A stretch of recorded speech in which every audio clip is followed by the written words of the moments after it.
ด้วยปูแดงกับเจมมี่ผู้สำคัญยกนี้ก็ต้องพอคิดครับผู้สีมันยกสองมัธยมเล็กสีเก้นเดินต่อครับ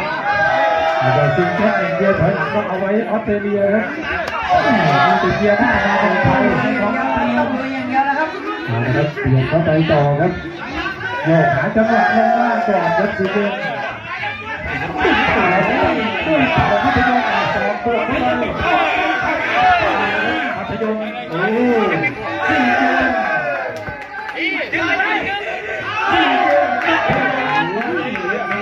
ใหญ่รุ่นใหญ่แล้วก็ใหญ่รถถังเกี่ยวรถติดกับอย่างนี้โอ้โหชาติไทยบอกแย่ครับดึงออกมาตัดต่อครับเดินสีเส้นตึกต่อยนักบอลบัญชาการรบอยู่ที่มุมน้ำเงินเอาไปมา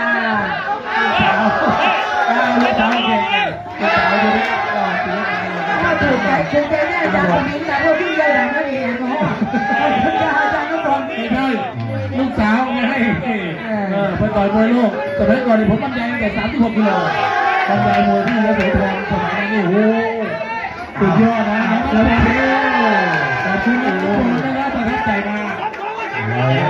พ่อจะรับแบบขอบคุณมากนะครับเสร็จต่อแล้วก็ดูนะสองเข้าไปเลยว่าเสียเกมเอาด้านเข้ามาเข้าช่วยตี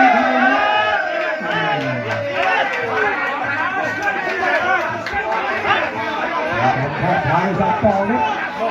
ซีเกมมีแกไม่ถอยอยู่แล้วเดินเบียดต่อครับเดินทำดีนี่ต้องทำได้ครับเอาเลยครับ4 เบอร์นะคุณการศึกษาพี่เด็กซ้าย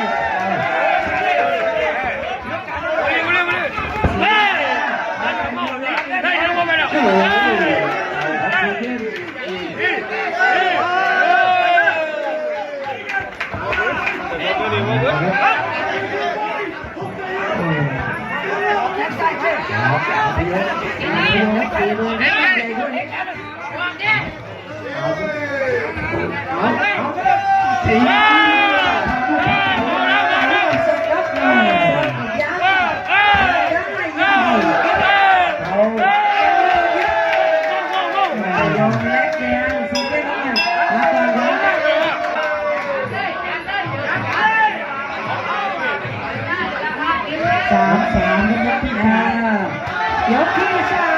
ครับโดนหมัดนะครับมัธยมเล็กครับสีเจ็ดครับมัธยมเล็กเอาทีโอ้โหกันสนุกครับเดินทำดีหนีทำได้ครับอย่าหนีอย่างเดียวครับหนีต้องทำด้วยเดินก็ต้องทำให้ดี4 เดือนนะครับเก๋านี่อยู่ที่แดงอยู่ที่สีเก้นต่อครับมาเดินสีเก้นไม่เข้าดวงที่ใจได้พลังกำลังนะครับตอนนี้ครับยก 3เดี๋ยวซีเก้นเดินเปลี่ยนไปใกล้ๆต่อยกันด้วยยก 3ครับไปที่มุมกลางเลยครับแข้งซ้ายแข้งขวารุ่นใหญ่นี่หนักๆแรงๆอยู่แล้วดูครับซีเก้นเนี่ยแล้วคนที่ใส่มาทำเลยครับต่อเข้าไปดูไทยยก 3ดูว่าระยะยาวๆจะเป็นยังไงการชาติชายแกะออกไปแต่ก็ยังจับเชือกน้อยเอาแต่แทงสายสวยครั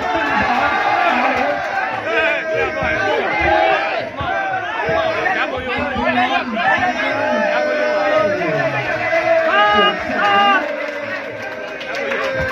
4 เดือนนะคนนี้ทุนการศึกษาไม่ธรรมดานะดูว่าจะทำได้การสอนที่เอาได้มาเดี๋ยวเป็นลูกศิษย์ในสังกัดของได้เมืองหนึ่งอุบลสีเขียวออสเตรเลียไปไหนครับ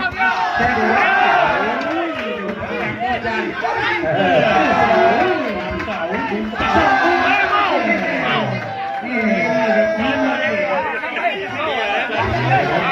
ดีดูไปดูมาก็ตามไปท้ายที่เราได้ทางที่เราได้ไทยตามที่เราไทยได้มัธยมเก่าทีต่อแล้วทีเดินไม่ต่อแล้วขอบคุณ ใจไว้ด้วยดูจังหวะสุดยอดขอบคุณครับโอ้ยโหใจวะเฮียมหาชน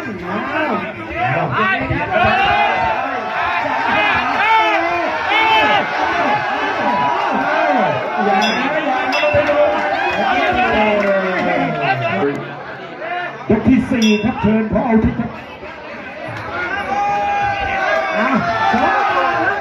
ยกที่สี่ครับสามมาเข้าสี่ไทยกับแพ้ไทย มัธยมเดินเลยตอนนี้มัธยมออกมาเดินต่อ อุ้ยแหลกเดือดแล้วครับพี่น้องสี่เกมชิงเดินก่อนครับ มัธยมได้แก่สีแก้มน้ำเงินไทยจะเหลือเยอะกว่ากัน ตัวลงผู้ดีของมัธยมเล็กยกสำคัญทำยกเงินยกทองมาถึงไทยจะเหลือเยอะกว่ากันครับสี่เกมไป1-2เขากับสดครับไทยกับเทพมัธยมก็ตั้งรับครับวนลงไปอยู่ที่มุมกลางที่เดิม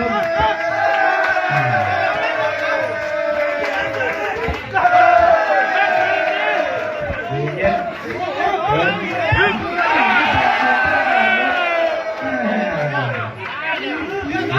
เดินต่อ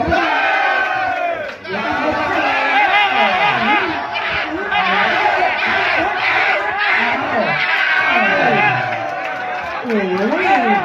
ถ้าตัวเราไม่สอบครับไทยมาใจดีนะครับ ทัดบาลาเข้าไปเลยครับสี่เกม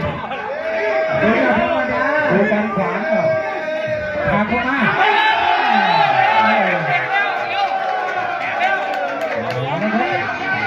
ให้ชัดๆให้ชัดเจนครับมัธยมเล็กครับสีเตี้ยครับดูที่มุมกลางอีกแล้วทีไปก่อนครับดูหนักเหมือนกันซ้ายเปลี่ยนไปใหม่ครับทีเดียวที่นัทดลที่แข้งซ้ายต่อยมายกสี่เป็นอย่างนี้ครับเอาละครับขาต่อยขวาโอ้ได้คนละช็อตครับคู่นี้เอาที่เข้าไว้โอ้ย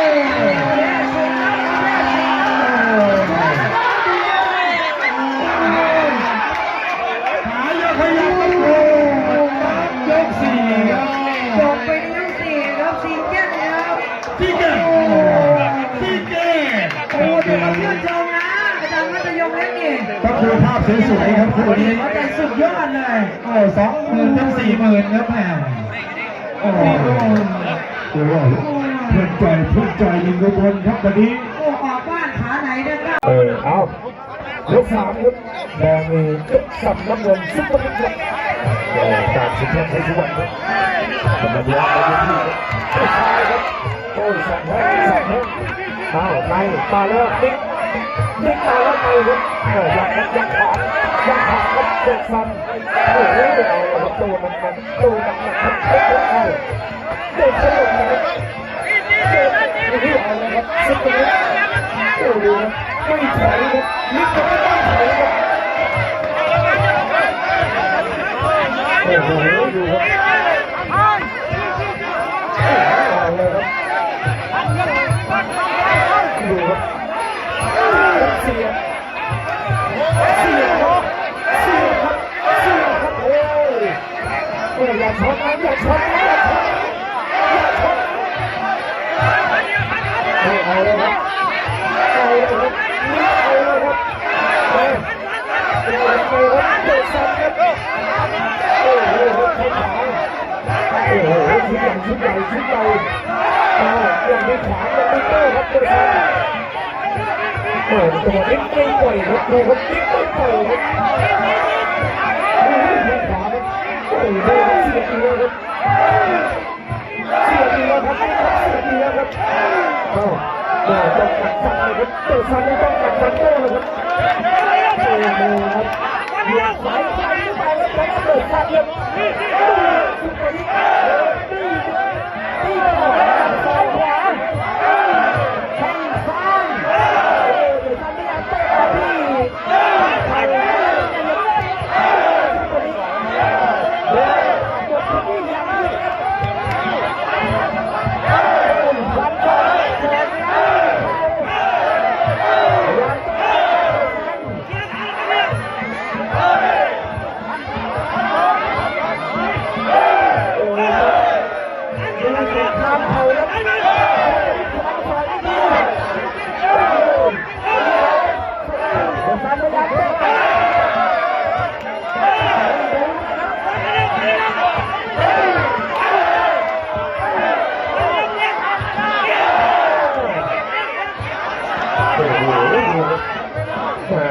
ไปเกี่ยวกันมาจากไหนคนที่นี่ครับอยู่สิบครับคนที่นี่ครับเด็กซัดแล้วซัดแล้วกันครับอยู่บนที่สามครับโอ้โหพยายามเสียบคืนครับมัดแล้วไม่ดีครับเป็นซ้ำแล้วไม่ดีครับ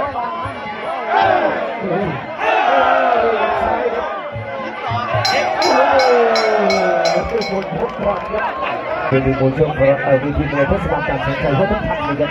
รุ่นที่สี่ครับอาจารย์สมเกียรติเป็นที่หนึ่งครับทำงานดี5 บนเวทีครับแดงมีเด็กสันสองสุภวุฒิน้ำเงินสุภวุฒิเกียรติพัฒนธรรมครับเด็ก4ครับเกมอย่างนั้นเลยครับทางด้านของสุภวุฒิเป็นฝ่ายเปิดเกมครับดูครับถึงตัวครับสุภวุฒิครับโอ้โหนี่ครับขาเล็กแหลมเสียบเดินซ้ายมาพยายามขวาเปิดที่จะแทงครับดูครับต้องดูครับเกมจบยังไงครับอาจารย์ใหญ่ครับวัดกันที่หัวใจนะครับผมจะรับเป็นซ้ำครับโอ้ครับออกแต่ละลูกแต่ละดอกครับทุกวันนี้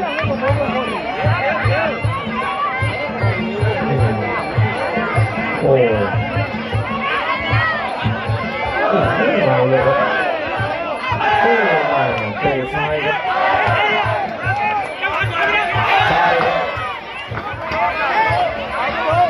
แต่วันนี้แกไม่สนเลยครับนี่แกไม่สนเลยเดินท้องเดินเสียบครับ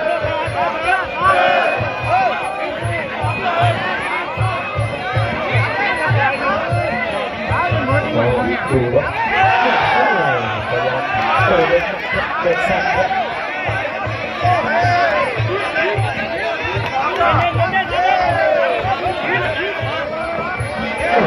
ดูครับ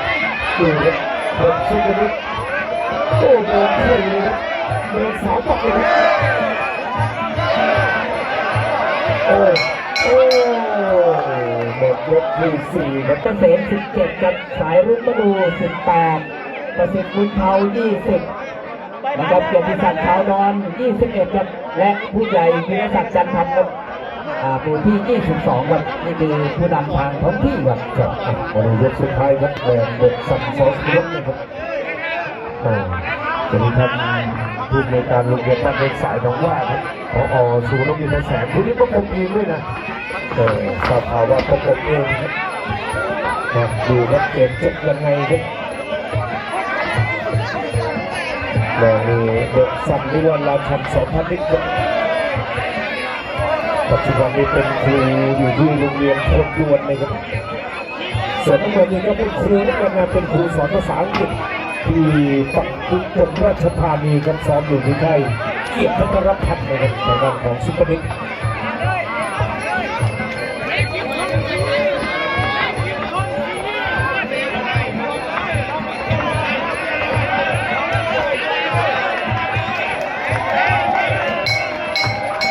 โดนจบเลยครับ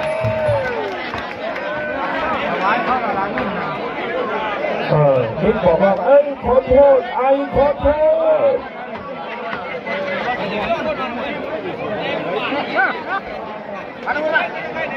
แล้วก็ชูมือกันเป็นทางการ